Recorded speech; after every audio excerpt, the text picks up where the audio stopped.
Menurut saya body image itu mengacu kepada persepsi terhadap aspek estetik atau dan seksual attractiveness. Jadi ada ketertarikan secara seksual tentang tubuhnya sendiri, baik sebagai pria maupun sebagai wanita.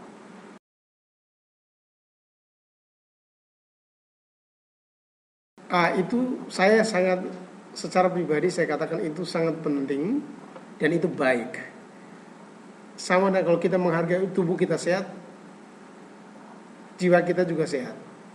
Sama seperti orang katakan begini, mens sana in corpore sano. Jadi di dalam tubuh yang sehat pasti jiwa juga sehat. Atau di dalam jiwa itu sehat pasti tubuh itu sehat. Itu harus ada saling keterkaitan satu sama lain. Hak kita untuk menyatakan, hak kita untuk menjaga atau memelihara kesehatan itu.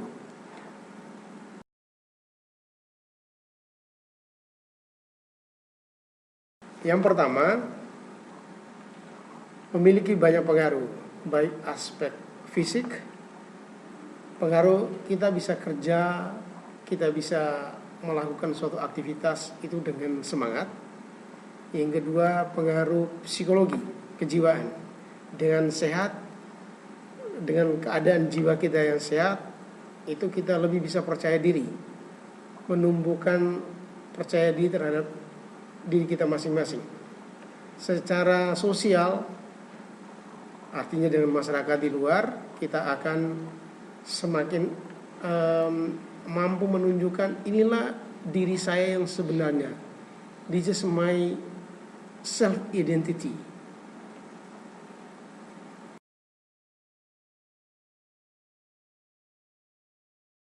Dalam konteks masyarakat global modern sekarang, pengaruh media itu sangat besar. Lebih-lebih media itu memberikan kontribusi atau sumbangan bagaimana orang bisa, atau bagaimana orang bisa menunjukkan body image-nya yang ideal, yang pantas dan bisa diterima oleh masyarakat. Media memiliki peranan penting karena bisa diakses oleh berbagai lapisan masyarakat, baik anak-anak sampai pada orang dewasa.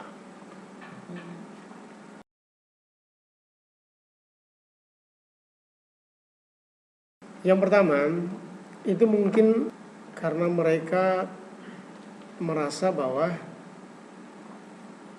saya sudah diciptakan oleh Tuhan segini, ya sudah, inilah saya terima apa adanya. Tidak perlu harus berlebih-lebih atau melebih-lebihkan diri saya, atau disesuaikan dengan zaman sekarang ini. Yang penting bagi mereka adalah bagaimana saya bisa hidup sehat, bagaimana saya bisa beraktivitas dengan baik, bagaimana saya bisa melakukan tugas dan tanggung jawab saya sesuai dengan impian, sesuai dengan cita-cita yang saya miliki.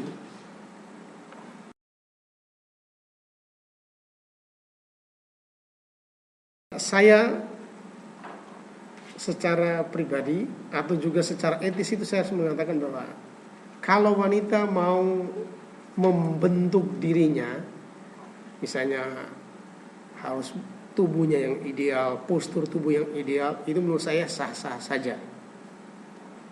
Mungkin itu lebih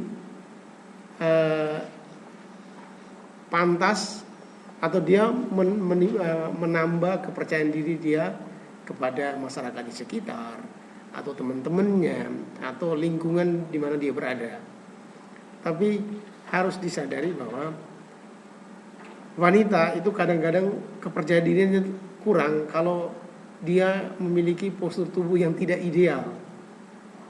Karena wanita itu lebih fashionable, bisa dipandang itu lebih menarik, lebih ideal lah bagi kebanyakan laki-laki itu pingin melihat wanita tuh punya body yang ideal. Ideal itu tidak berarti bentuk tubuh yang aduhai, bukan itu. Ideal itu berarti dia secara fisik itu balance dan juga secara psikologis perempuan itu percaya diri dengan apa yang dia miliki. Jadi tidak melebih-lebihkan itu.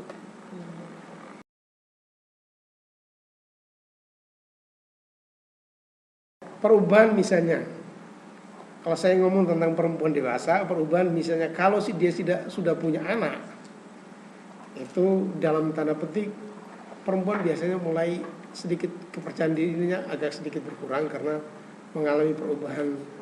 Ya mungkin bentuk tubuhnya akan agak lain sedikit. Tetapi it's okay kalau dia menerima dirinya dia, suaminya masih menerima dia sebagai istri, itu wajar-wajar saja.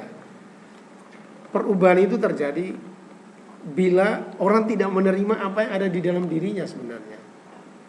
Jadi ya Anda pasti mengetahui perubahan pasti ketika Anda dari masa remaja menuju ke masa remaja pasti ada perubahan. Nah, perubahan itu tergantung dari pribadi masing-masing berkaitan dengan body image. Karena apa? Karena itu berkaitan dengan pola makan, berkaitan dengan lifestyle-nya. Itu penting.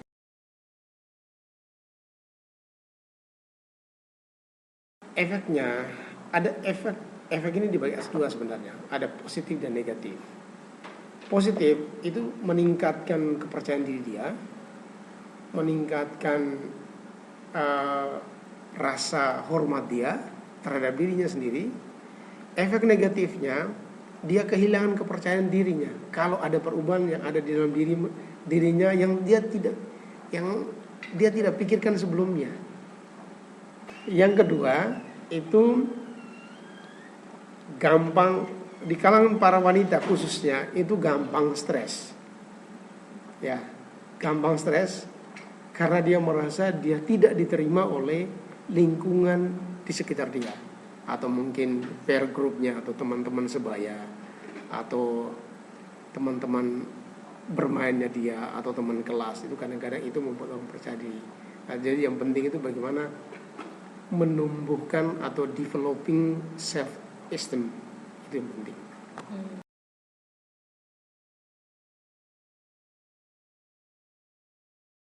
Ya, kenapa mereka diet?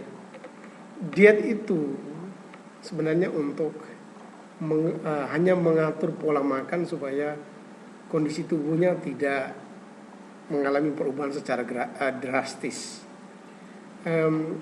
Diet itu salah itu kenapa? Mereka diet hanya bertujuan untuk mengurangi berat badan. Jadi bukan diet itu dihubungkan dengan sesuatu yang sehat. Jadi hanya ya kalau mengurangi berat badan berarti hanya soal pola makan. Tapi kalau untuk hidup sehat, diet itu bisa dilakukan sewaktu-waktu. Bisa mengatur pola makan yang tepat itu seperti apa.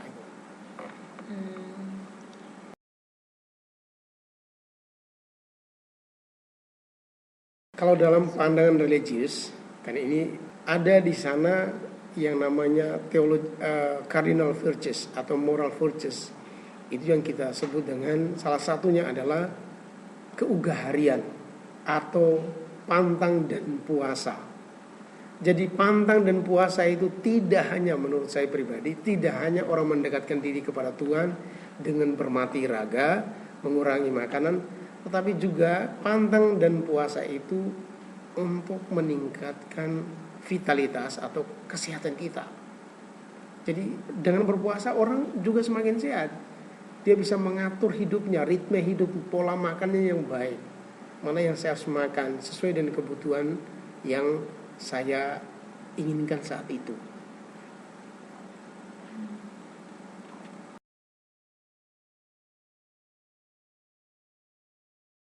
Itu paling penting. Paling penting dan paling utama, menerima diri sendiri dengan body image kita, menerima diri, itu yang pertama yang perlu kita sadari, bahwa saya ini berharga di mata orang lain. Itu yang pertama. Yang kedua, saya harus mensyukuri bahwa yang saya miliki ini adalah anugerah terindah dari Tuhan. Jadi apapun bentuk tubuh saya, apapun body image saya, whatever persepsi orang, yang tahu, yang hidup adalah diri saya sendiri.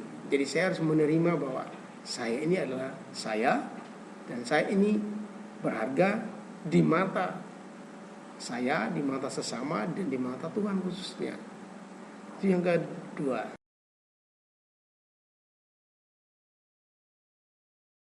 Cara kita mengatasi, yang pertama, secara fisik, mengurangi pola makan berlebihan, ya, atau kerakusan itu harus dikurangi. Dalam bahasa rohani bilang, jangan rakus, ya, jangan terlalu hidup tamak dalam ketamakan, itu harus dikurangi. Yang kedua, bahwa kita harus tahu bahwa yang kita makan itu sehat dan sesuai dengan kebutuhan kita di dalam tubuh kita, bukan karena sesuatu mungkin hanya soal lifestyle aja, tapi bagaimana kita melihat diri kita, kebutuhan yang harus kita penuhi. Yang kedua, kita juga harus menahan diri, harus berkorban, menahan diri dari segala godaan-godaan yang membuat kita susah untuk mengatasi itu. Tapi mungkin yang penting adalah bagaimana kita menahan diri, bagaimana mengekang hawa nafsu kita secara fisikal.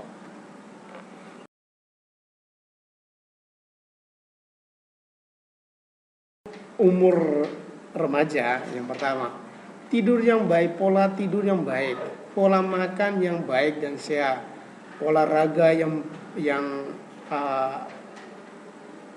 gunakan waktu untuk berolahraga. Terus yang berikutnya, ya,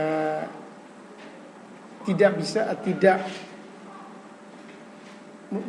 melakukan suatu pola hidup yang di luar dari tuntutan hidup yang sebenarnya.